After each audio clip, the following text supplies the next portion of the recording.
Hi all my beautiful viewers, welcome back to Sirimane ಅಡುಗೆಗೆ.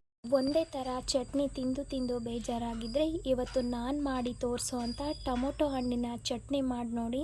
ತುಂಬ ಇಷ್ಟಪಟ್ಟು ತಿಂತೀರಾ, ಅಷ್ಟೇ ಟೇಸ್ಟಿಯಾಗಿರುತ್ತೆ. ಒಂದು ಸಾರಿ ತಿಂದರೆ ಈ ರುಚಿನ ಖಂಡಿತ ನೀವು ಮರೆಯೋದೇ ಇಲ್ಲ. ಇದನ್ನು ರೊಟ್ಟಿ ಜೊತೆ, ಚಪಾತಿ, ಅನ್ನ, ಮುದ್ದೆ ಜೊತೆ ಸಹ ಸರ್ವ್ ಮಾಡ್ಬೋದು. ಈ ಚಟ್ನಿ ಮಾಡೋದಕ್ಕೆ ಏನೇನು ಸಾಮಗ್ರಿಗಳು ಬೇಕು ಅಂತ ನೋಡ್ಕೊಂಬರೋಣ. ನಾನಿಲ್ಲಿ ಒಂದು 5ರಿಂದ 6 ಚೆನ್ನಾಗಿರೋ ಹಣ್ಣಾಗಿರೋಂಥ ಟೊಮೊಟೊನ ತೊಗೊಂಡು ಒಂದು ಟೊಮೊಟೊನ 4 ಭಾಗ ಆಗಿ ಕಟ್ ಮಾಡಿ ಇಟ್ಕೊಂಡಿದ್ದೀನಿ. ಅದ್ರ ಜೊತೆಗೆ 1 ಗಡ್ಡೆ ಅಷ್ಟು ಬೆಳ್ಳುಳ್ಳಿನ ಸಿಪ್ಪೆ ಬಿಡಿಸಿಟ್ಕೊಂಡಿದ್ದೀನಿ. ಒಂದು 2ರಿಂದ 3 ಹಸಿರು ಮೆಣಸಿನ್ಕಾಯಿನ ಈ ಥರ ಕಟ್ ಮಾಡಿ ಇಟ್ಕೊಂಡಿದ್ದೀನಿ. 1 ಮೀಡಿಯಮ್ ಸೈಜ್ ಈರುಳ್ಳಿನ ದೊಡ್ಡದಾಗಿ ಕಟ್ ಮಾಡಿ ಇಟ್ಕೊಂಡಿದ್ದೀನಿ. ಸ್ವಲ್ಪ ಕರಿಬೇವು, ಕೊತ್ತಂಬರಿ ಸೊಪ್ಪು, 1-2 ಸ್ಪೂನಷ್ಟು ತೆಂಗಿನ ತುರಿ, 1 ಸ್ಪೂನಷ್ಟು ಅಚ್ಚ ಖಾರದ ಪುಡಿ, ಮಾಡೋದಕ್ಕೆ ಎಣ್ಣೆ ಮತ್ತು ರುಚಿಗೆ ತಕ್ಕಷ್ಟು ಉಪ್ಪನ್ನ ತಗೊಂಡು ಇಟ್ಕೊಂಡಿದ್ದೀನಿ. ಇವಾಗ ಮಾಡೋದು ಹೇಗೆ ಅಂತ ನೋಡೋಣ. ನಾನಿಲ್ಲಿ ಒಂದು ಕಡಾಯಿಗೆ 1 ಸ್ಪೂನಷ್ಟು ಎಣ್ಣೆನ ಹಾಕ್ಕೊಂಡಿದ್ದೀನಿ. ಎಣ್ಣೆ ಬಿಸಿ ಆದಮೇಲೆ ಅದಕ್ಕೆ ಕಟ್ ಮಾಡಿಟ್ಟಿರೋಂಥ ಹಸಿರು ಮೆಣಸಿನ್ಕಾಯಿ, ಸಿಪ್ಪೆ ಇಟ್ಟಿರೋಂಥ ಬೆಳ್ಳುಳ್ಳಿ, 1 ಮೀಡಿಯಮ್ ಸೈಜ್ ಈರುಳ್ಳಿನ ಕಟ್ ಮಾಡಿ ಹಾಕ್ಕೊಂಡಿದ್ದೀನಿ. ಈರುಳ್ಳಿನ ಸ್ವಲ್ಪ ಚೆನ್ನಾಗಿ ಎಣ್ಣೆಲಿ ಬಾಡಿಸ್ಕೊಳ್ಳಿ. 1/4 ಭಾಗ ಅದು ಚೆನ್ನಾಗಿ ಫ್ರೈ ಆದಮೇಲೆ ಅದಕ್ಕೆ 1/4 ಸ್ಪೂನಷ್ಟು ಜೀರಿಗೆನ ಹಾಕ್ಕೊಂಡಿದ್ದೀನಿ. ಜೀರಿಗೆನ ನೀವು ಬೇಕು ಅಂದರೆ ಹಾಕ್ಕೊಳ್ಳಿ, ಬೇಡ ಅಂದರೆ ಸ್ಕಿಪ್ ಮಾಡ್ಕೊಳ್ಬೋದು. ಆದರೆ ಜೀರಿಗೆನ ಹಾಕಿದ್ರೆ ಟೇಸ್ಟು ಚೆನ್ನಾಗಿರುತ್ತೆ. ಇಲ್ಲಿ 1/4 ಸ್ಪೂನಷ್ಟು ಜೀರಿಗೆನ ಹಾಕ್ಕೊಂಡಿದ್ದೀನಿ. ಈರುಳ್ಳಿ ನೋಡಿ ಇವಾಗ ಚೆನ್ನಾಗಿ ಟ್ರಾನ್ಸ್ಪರೆಂಟ್ ಆಗಿ ಚೆನ್ನಾಗಿ ಫ್ರೈ ಆದ ನಂತರ ನಾನಿಲ್ಲಿ ದೊಡ್ಡದಾಗಿ ಕಟ್ ಮಾಡಿ ಇಟ್ಕೊಂಡಿರೋಂಥ ಒಂದು 5ರಿಂದ 6 ಟೊಮೊಟೊನ ಹಾಕ್ಕೊಂಡು ಚೆನ್ನಾಗಿ ಫ್ರೈ ಮಾಡ್ಕೊಳ್ಳೋಣ. ಟೊಮೊಟೊ ಚೆನ್ನಾಗಿ ಬೆಂದಂಗೆ ಚೆನ್ನಾಗಿ ಫ್ರೈ ಆಗಬೇಕು. ಅದು ಹಸಿಯಾಗಿರಬಾರ್ದು, ತುಂಬ ಚೆನ್ನಾಗಿ ಸಾಫ್ಟ್ ಆಗಬೇಕು. ಎಷ್ಟು ಚೆನ್ನಾಗಿ ಸಾಫ್ಟ್ ಆಗುತ್ತೋ ಚಟ್ನಿ ಅಷ್ಟು ಚೆನ್ನಾಗಿರುತ್ತೆ ಅಂತ ಹೇಳ್ಬೋದು. ನೋಡಿ, ಈ ಥರ ಮಧ್ಯೆ ಕೈ ಆಡ್ತಾ ಚೆನ್ನಾಗಿ ಮಿಕ್ಸ್ ಮಾಡ್ಕೊಳ್ಳಿ. ಟೊಮೊಟೊ ಚೆನ್ನಾಗಿ ಸಾಫ್ಟ್ ಆಗೋದಕ್ಕೇನು ತುಂಬ ಟೈಮ್ ಹಿಡಿಯೋದಿಲ್ಲ, ಒಂದು 5 ನಿಮಿಷನೂ ಸಹ ಆಗೋದಿಲ್ಲ. ತುಂಬ ಕಡಿಮೆ ಸಮಯದಲ್ಲಿ ಟೊಮೊಟೊ ಚೆನ್ನಾಗಿ ಸಾಫ್ಟ್ ಆಗುತ್ತೆ.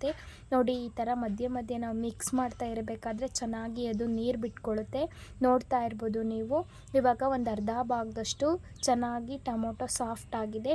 ಇನ್ನು ಸ್ವಲ್ಪ ಹೊತ್ತು ಚೆನ್ನಾಗಿ ಮಿಕ್ಸ್ ಮಾಡಿಕೊಂಡ್ರೆ ಇನ್ನೂ ಚೆನ್ನಾಗಿ ಸಾಫ್ಟ್ ಆಗುತ್ತೆ. ನಾವು ಹಾಗೆ ಮಿಕ್ಸ್ ಮಾಡದೆ ಕೈ ಬಿಟ್ಬಿಟ್ರೆ ಪಾತ್ರೆ ತಳ ಹಿಡಿಯೋಂಥ ಚಾನ್ಸ್ ಇರುತ್ತೆ. ಹಾಗಾಗಿ ನೋಡ್ತಾ ಇರ್ಬೋದು ನೀವು, ಈ ಥರ ಮಧ್ಯೆ ಚೆನ್ನಾಗಿ ಮಿಕ್ಸ್ ಮಾಡಿಕೊಂಡು ಇವಾಗ ಪೂರ್ತಿಯಾಗಿ ಚೆನ್ನಾಗಿ ಸಾಫ್ಟ್ ಆಗಿದೆ. ಇವಾಗ ನಾನು ತೊಗೊಂಡಿರೋಂಥ ತೆಂಗಿನ ತುರಿ, ಸ್ವಲ್ಪ ಕರಿಬೇವು, ಕೊತ್ತಂಬರಿ ಸೊಪ್ಪನ್ನ ಹಾಕ್ಕೊಂಡು ಒಮ್ಮೆ ಚೆನ್ನಾಗಿ ಮಿಕ್ಸ್ ಮಾಡ್ಕೊಳ್ಳಿ. ಈ ಕೊತ್ತಂಬರಿ ಸೊಪ್ಪು, ಕರಿಬೇವು, ತೆಂಗಿನ ತುರಿ ಎಲ್ಲ ಫ್ರೈ ಆಗಬೇಕು ಅಂತ ಅನ್ನೋದೇನಿಲ್ಲ. ಆ ಬಿಸಿಗೆ ಹಾಕಿ ಒಮ್ಮೆ ಚೆನ್ನಾಗಿ ಮಿಕ್ಸ್ ಮಾಡಿಕೊಂಡು ಸ್ಟವ್ನ ಆಫ್ ಮಾಡ್ಕೊಂಡ್ಬಿಟ್ರೆ ಸಾಕಾಗುತ್ತೆ. ಆ ತೆಂಗಿನ ತುರಿ ಎಲ್ಲ ಏನು ಸಾಫ್ಟ್ ಆಗೋದೇನು ಬೇಕಾಗಿಲ್ಲ. ನೋಡಿ, ಇವಾಗ ನೀವು ಟೊಮೊಟೊನ ಕೈಯಿಂದ ಪ್ರೆಸ್ ಮಾಡಿ ಅಥವಾ ಆ ಕುರ್ಪಿಯಿಂದ ಈ ಥರ ಪ್ರೆಸ್ ಮಾಡಿ ನೋಡಿದ್ರೆ ಫುಲ್ಲಾಗಿ ಟೊಮೊಟೊ ಚೆನ್ನಾಗಿ ಸಾಫ್ಟ್ ಆಗಿರುತ್ತೆ. ಇದು ಇವಾಗ ಆಗಿದೆ. ಇದು ಕಂಪ್ಲೀಟಾಗಿ ತಣ್ಣಗಾಗೋದಕ್ಕೆ ಬಿಡಿ. ನೋಡಿ, ಇವಾಗ ಚೆನ್ನಾಗಿ ಅದು ತಣ್ಣಗಾಗಿದೆ. ಇವಾಗ ನಾವು ಇದನ್ನು ಮಿಕ್ಸಿ ಮಾಡ್ಕೊಳ್ಳೋಣ. ನೋಡಿ, ಇವಾಗ ನಾನೊಂದು ಮಿಕ್ಸಿ ಜಾರ್ನ ತೊಗೊಂಡು ನಾನು ಫ್ರೈ ಮಾಡಿ ಇಟ್ಕೊಂಡಿರೋ ಅಂಥ ಇಂಗ್ರೀಡಿಯೆಂಟ್ಸ್ನೆಲ್ಲ ಹಾಕ್ಕೊಂಡು ಅದಕ್ಕೆ ನಾನು ಸ್ವಲ್ಪ ಖಾರದ ಪುಡಿನ ಹಾಕ್ಕೊಂಡಿದ್ದೀನಿ. ಮತ್ತು ರುಬ್ಬೋದಕ್ಕೆ ಎಷ್ಟು ನೀರು ಬೇಕೋ ಅಷ್ಟು ನೀರನ್ನು ಆ್ಯಡ್ ಮಾಡಿಕೊಂಡು ತುಂಬ ತರ್ತರಿಯಾಗಲ್ಲ, ಸ್ವಲ್ಪ ತರ್ತರಿಯಾಗಿ ರುಬ್ಕೊಂಬರೋಣ. ನೋಡಿ, ಇವಾಗ ರುಬ್ಬಿದಾಗಿದೆ. ಇವಾಗ ಅದನ್ನು ಒಗ್ಗರಣೆ ಮಾಡ್ಕೊಳ್ಳೋಣ. ಫ್ರೈ ಮಾಡಿಟ್ಟಂಥದ್ದು ಪಾತ್ರೆಗೆ ನಾನು 1 ಸ್ಪೂನಷ್ಟು ಎಣ್ಣೆನ ಹಾಕ್ಕೊಂಡಿದ್ದೀನಿ. ಎಣ್ಣೆ ಬಿಸಿ ಆದಮೇಲೆ ಅದಕ್ಕೆ ಸಾಸಿವೆ, ಕರಿಬೇವು ಮತ್ತು ರುಬ್ಬಿಟ್ಟಿರುವಂಥ ಚಟ್ನಿನ ಹಾಕ್ಕೊಂಡು ಸ್ವಲ್ಪ ಜಾರನ್ನೆಲ್ಲ ತೊಳೆದು ಮಿಕ್ಸ್ ಮಾಡಿ ನೀರನ್ನ ಆ್ಯಡ್ ಮಾಡಿಕೊಂಡು ರುಚಿಗೆ ತಕ್ಕಷ್ಟು ಉಪ್ಪನ್ನ ಆ್ಯಡ್ ಮಾಡಿ ಒಮ್ಮೆ ಚೆನ್ನಾಗಿ ಮಿಕ್ಸ್ ಮಾಡಿಕೊಂಡು ಚಿಕ್ಕದಾಗಿ ಒಂದೇ ಒಂದು ಕುದಿನ ಕುದಿಸ್ಕೊಂಡ್ರೆ ಈಸಿ ಆ್ಯಂಡ್ ಟೇಸ್ಟಿಯಾಗಿರುವಂಥ ಟೊಮೊಟೊ ಚಟ್ನಿ ರೆಡಿಯಾಗುತ್ತೆ. ಕಡಿಮೆ ಇಂಗ್ರೀಡಿಯೆಂಟ್ಸಲ್ಲಿ ತುಂಬ ಟೇಸ್ಟಿಯಾಗಿ ಈಸಿಯಾಗಿ ಈ ಟೊಮೊಟೊ ಚಟ್ನಿನ ಮಾಡ್ಕೊಳ್ಬೋದು. ರೊಟ್ಟಿ ಜೊತೆ, ಚಪಾತಿ, ಅನ್ನ, ದೋಸೆ ಜೊತೆ, ಇಡ್ಲಿ ಜೊತೆಗೆ ಸಹ ಇದನ್ನು ಸರ್ವ್ ಮಾಡ್ಬೋದು. ಹಳ್ಳಿ ಕಡೆ ಮುದ್ದೆ ಜೊತೆಗೆ ಸಹ ಇದನ್ನು ಸರ್ವ್ ಮಾಡ್ತಾರೆ. ತುಂಬ ಟೇಸ್ಟಿಯಾಗಿ ಬರುತ್ತೆ. ಒಂದು ಸತಿ ಟ್ರೈ ಮಾಡಿ ನೋಡಿ.